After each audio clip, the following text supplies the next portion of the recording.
सदगुरु साईनाथ महाराज की जय। ओम साईराम। मित्रों, आज का ब्लॉग आप सभी हमारे साईं परिवार के लिए विशेष लाभकारी और कल्याणकारी है, क्योंकि आज के ब्लॉग में हम अपने साईं परिवार के लिए साईं बाबा की पूजा में क्या करें क्या ना करें, साईं बाबा की पूजा कैसे की जाए कि हमारी मन्नतें पूरी हों, हमारे घर की जो नकारात्मक ऊर्जा हो समाप्त हो, और साईं बाबा को कैसे प्रसन्न किया जाए कि उनकी कृपा दृष्टि हमारे घर पर बनी रहे, हमारे परिवार पर बनी रहे।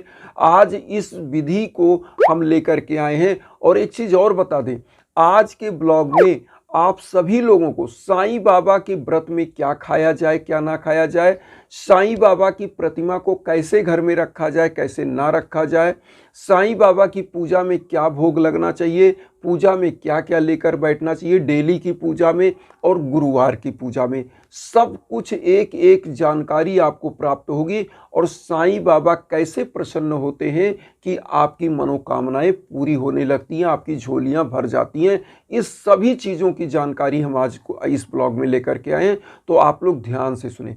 देखिए, सबसे पहले तो एक चीज़ आप जान लें, जिस प्रकार से नदियां कहीं से भी निकले लेकिन जाकर वह कहाँ मिलती है, समुंदर में, इसी प्रकार से साईं बाबा हमारे कहते हैं श्रद्धा और सबरी, या दो चीज अगर आप रख करके कोई भी पूजा करते हैं तो निश्चित रूप से हम प्रसन्न होते हैं, मतलब बाबा प्रसन्न होते हैं और बाबा आपको सदैव अपनी कृपा दृष्टि के छाए में रखते हैं। तो सबसे पहला तो ये दो चीज आप याद रखिएगा। अब आते हैं कि बाबा की पूजा में क्या करें क्या ना करें। देखिए, क्या नहीं करना है पहले यह जान लें, क्योंकि बहुत सारे लोग यह पूछते हैं गुरुजी हम क्या करें क्या ना करें। देखिए, बाबा की पूजा करने जा रहे हैं तो सबसे पहले डेली की पूजा आप जान लें। डेली की पूजा में एक चीज आप जान लें कि 1 लोटा जल होना चाहिए प्रथम, दूसरा एक दीपक होना चाहिए, चाहे घी का दीप हो, चाहे तिल के तेल का दीप हो, चाहे सरसों के तेल का दीप। एक दीप होना चाहिए डेली की पूजा में, उसमें कुमकुम रोली अक्षत चंदन होना चाहिए, उसके बाद एक धूप बत्ती होना चाहिए, पुष्प पीला पुष्प हो, लाल पुष्प हो, जो भी पुष्प आपके पास अवेलेबल हो, श्रद्धा सुमन के रूप में अर्पित करने के लिए उसको आप रख ले। उसके बाद बाबा को क्या करना है, पीले आसन पर, क्योंकि साईं बाबा सदगुरु हैं, और साईं बाबा जब सदगुरु हैं और गुरु का रंग होता है पीला, तो प्रभु के जो आसन होने चाहिए, जो चौकी पर आप आसन बिछाते हैं, पूजा में आप आसन बिछाते हैं, जिस पर भगवान को प्रतिष्ठित करते हैं, वह पीला होना चाहिए।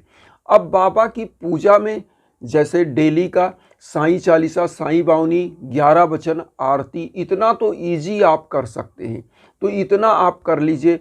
अब आता है कि साईं बाबा की पूजा, गुरुवार की पूजा कैसे की जानी चाहिए। देखिए, गुरुवार का दिन होता है विशेष, तो केवल भोग का अंतर होता है। डेली की पूजा में आप मिश्री किशमिश का भोग लगाइए और उसके बाद घर परिवार को बांटिए, और जो आप घी का दीप रखते हैं या सरसों का तेल, डेली की पूजा की बात बता रहे हैं, उसको प्रज्वलित कर दें, पूरे घर में दिखाएं, लोटे का जल छिड़क दें।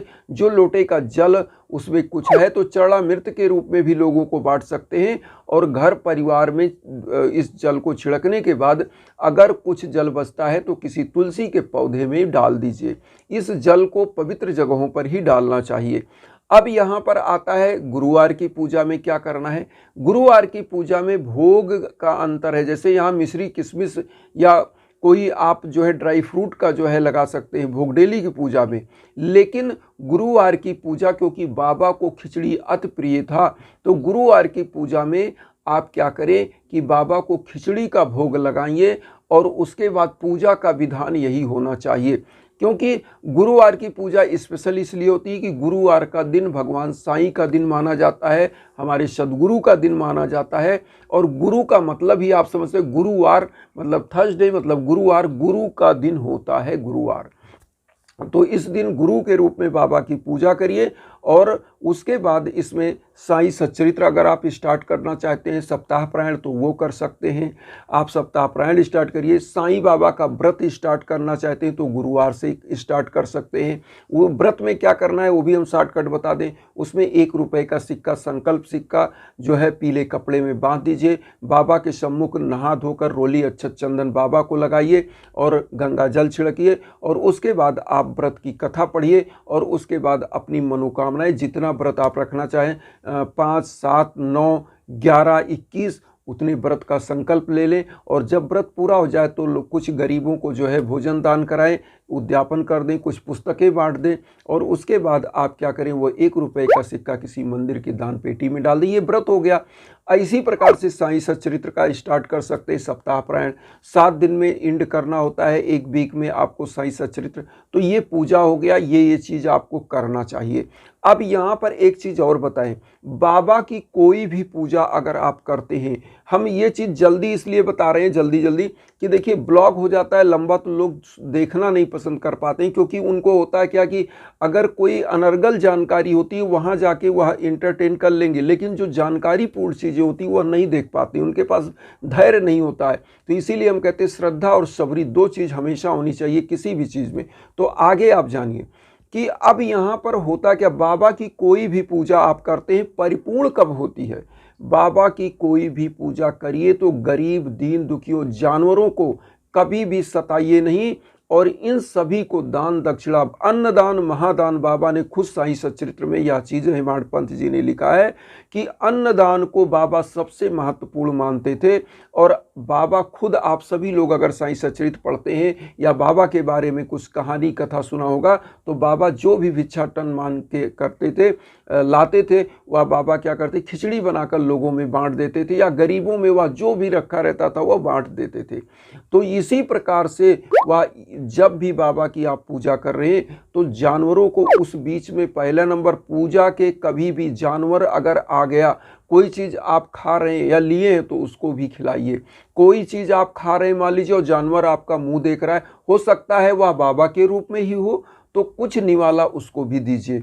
दूसरा चीज़, गरीबों को दान दक्षिणा जरूर करिए। कोई भी संकल्प, कोई भी व्रत कर रहे हैं, कोई भी अनुष्ठान कर रहे हैं तो गरीबों को दान जरूर करें। अन्नदान, वस्त्र दान, जो भी दान आप कर सकते हैं वह यथाशक्ति आप दान करें। और एक चीज़ आपको बता दें, अब क्या नहीं करना है यह आप ध्यान दीजिए। देखिए, बाबा की पूजा जब भी आप कर रहे हैं तो एक चीज़ आपको जानना चाहिए कि बाबा की पूजा तभी फलित होती है कि जब जीव जंतुओं, जानवरों पर आप दया करते हैं। जैसे आपके घर पर कोई भी भिखारी आ गया, कोई अनुष्ठान आप कर रहे हैं, पता चला आप तिलमिलाहट में, आप पूजा में बैठे, अचानक वो आ गया, आप उसको भगाने चले गए, या कोई भी जानवर आया, आपने उसको लाठी से मार दिया, डंडे से मार दिया, यह चीज़ नहीं करना है। क्योंकि बाबा जीव जंतुओं पर, गरीबों पर, मनुष्य आत्माओं पर दया करते थे और वह कहते थे कि मेरी पूजा तभी सफल होगी जब आप इनको दया करोगे और इनको भी निवाला दान करोगे, अन्न दान करोगे। अच्छा, बाबा का एक और आप सीख ले सकते हैं कि बाबा की पूजा जब भी आप करते हैं तो गलत उद्देश्य के साथ नहीं करनी चाहिए, पहला नंबर।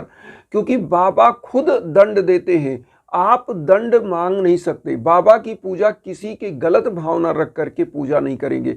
आप बाबा से अपनी आत्मा से जो कहना है वो बोलिए। बाबा खुद, अगर कोई आपके साथ अत्याचार कर रहा है तो उसका निर्णय बाबा करेंगे। हम लोग गलत भावना रखकर किसी के साथ, किसी के लिए पूजा नहीं कर सकते और ऐसी पूजा कभी बाबा स्वीकार नहीं करते हैं। इसलिए आप सद्मार्ग पर चलिए। अब एक चीज़ और हम बताएंगे, बाबा की मूर्ति बहुत सारे लोग पूछते हैं गुरुजी हम कहाँ रखें, क्या पूजा कक्ष में? देखिए, ये सब आडंबर जो लोग फैला रहे हैं कि बाबा इस जाति, इस पात से थे, ऐसा कुछ नहीं है। बाबा पहला नंबर सर्वधर्म संभाव में बिलीव करते थे। बाबा श्री रामचंद्र जी की पूजा करते थे, हनुमान जी की पूजा करते थे, और जहाँ पर बाबा की समाधि बनी हुई है वहाँ पर पहले भगवान कृष्ण की प्रतिमा विराजमान थी उस द्वारिका माई में। और आपको मैं बता दूं, बाबा हमेशा जो है अपने समस्त भक्तों को समभाव में देखते थे। तो बाबा की जो प्रतिमा है उसको सभी भगवान के साथ रखिए, क्योंकि सदगुरु हैं। अब यहाँ पर आता है बाबा की पूजा किस दिशा में मुंह करके की जाए। तो बाबा की कोई भी प्रतिमा या किसी भी ईश्वर की प्रतिमा आप रखते हैं तो उत्तर पूर्व दिशा में होना चाहिए। उत्तर पूर्व दिशा में मूर्ति रखिए तो मूर्ति की मुंह हो जाएगी पश्चिम दिशा में, और आप जब पूजा करेंगे तो आपका मुंह हो जाएगा पूर्व दिशा में। तो पूर्व दिशा में मुंह करके आप पूजा करते हैं तो आपको क्या होता है, ऊर्जा की प्राप्ति होती है। मतलब हमारा सूर्य उदय किधर होता है, पूर्व दिशा में, और पूर्व दिशा ऊर्जा का दिशा माना जाता है। इसीलिए किसी भी घर में आप देखेंगे वास्तु शास्त्र के अकॉर्डिंग मंदिर उत्तर पूर्व की दिशा में ही बनाया जाता है। तो ये चीज हो गया। अब आते हैं कि बाबा की पूजा का क्या हम लोगों का विधान होना चाहिए। देखिए, वैसे तो बाबा की जो शिरडी मंदिर में आरती पूजा होती है वह 5 बार होती है, लेकिन एक गृहस्थ होने के नाते आप समस्त हमारे बंधु बांधव, माता बहनें, सभी लोग 2 बार तो पूजा करना ही करना चाहिए। और मन में तो सुमिरन साईं साईं का चलता रहना चाहिए पूरे दिन। कोई भी कार्य कर रहे हो, ओम साई राम, जमाई आ रही है, ओम साई राम, आप कहीं भी सोने बैठने उठते समय भी ओम साई राम का जाप चलाते रहिए। लेकिन पूजा 2 टाइम घर की होनी चाहिए। क्यों होनी चाहिए भी बता दूं। पहला नंबर कि सुबह की पूजा इसलिए होती है कि रात्रि जो होती है यह नकारात्मक ऊर्जा आपके घर में इंटर करने का सबसे सही तरीका, इसीलिए वह नकारात्मक ऊर्जा रात्रि में प्रवेश करती है। और उसी नकारात्मक ऊर्जा को घर से बाहर निकालने के लिए आपको मैं बताऊं, सुबह सुबह की पूजा होती है। और जब शाम होता है तब भी नकारात्मक ऊर्जा ज़्यादा सक्रिय होती है। इसीलिए शाम को क्या होता है कि शाम को पूजा होती है कि नकारात्मक ऊर्जा आपके घर में इंटर ना कर पाए। इसीलिए सुबह का जो टाइम माना जाता है ब्रह्म मुहूर्त, सुबह जब होती है तो हमारे सृष्टि में हमारे आसपास हमारी नज़रें देख नहीं पाती, लेकिन हमारे प्रभु हमारे आसपास होते हैं, वह विचरण करते हैं। तो ऐसी ऊर्जा को पकड़ने के लिए सुबह की पूजा और शाम की पूजा गोधूल बेला के बाद, मतलब जब सूर्य अस्त हो जाता है तो बाबा की आरती होनी चाहिए, पूजा होना चाहिए समस्त घरों में। और यही विधि विधान, 1 लोटा जल, 1 धूप बत्ती, 1 दीप जला करके आप अपने मुख्य दरवाजे पर, पूरे दरवाजे पर दिखाइए। और दीप को चाहे पूजा कक्ष में स्थापित करिए, चाहे मुख्य दरवाजे पर। ये पूजा विधान है।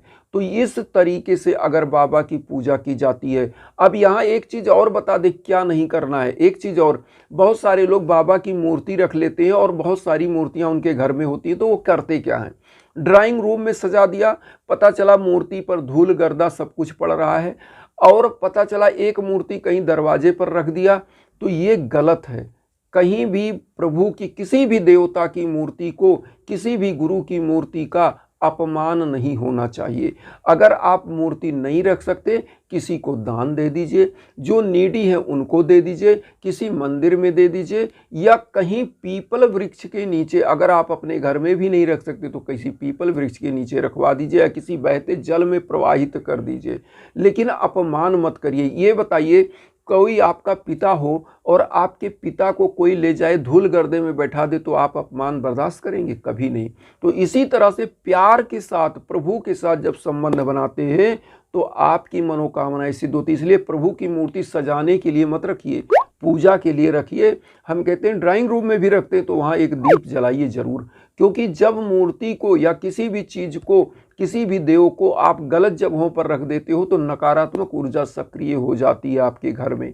इसलिए हमेशा सही दिशा में, सही जगह पर मूर्ति स्थापित करिए और श्रद्धा के साथ और शबरी के साथ बाबा की पूजा करिए। यज्ञ याजन दान दक्षिणा करते रहिए। इससे आपका जीवन संवरेगा, सुधरेगा। और एक चीज़ और कहें, हमारे जो भी साईं परिवार हैं जिनके जीवन में किसी प्रकार का कष्ट है और दुख दरिद्रता है, दाम्पत्य जीवन का कष्ट है, संतान प्राप्ति की दिक्कत है, जॉब रोजगार की दिक्कत है, वह लोग हवन जरूर कराएं। और एक बार जीवन में हवन जरूर होना चाहिए। हम तो कहते हैं जब जब कष्ट आए तब तब होना चाहिए, लेकिन आप एक बार हवन इसलिए होना चाहिए कि आपके जीवन का जो नकारात्मक शक्तियां हैं वह दूर हों, जिससे आपका जीवन तरक्की की तरफ जाए, आपकी हर मनोकामना पूर्ण हो। तो इन्हीं भावनाओं के साथ एक चीज़ कहेंगे, वसुधैव कुटुंबकम की जो भावना हम लेकर चल रहे हैं उसमें आप सभी लोग चैनल को सब्सक्राइब करके आशीर्वाद दीजिए और उन साई परिवारों तक वीडियो को जरूर शेयर करिए जो किन्हीं कारणों से कष्ट में, दुख में। इसी भावना के साथ ओम साई राम।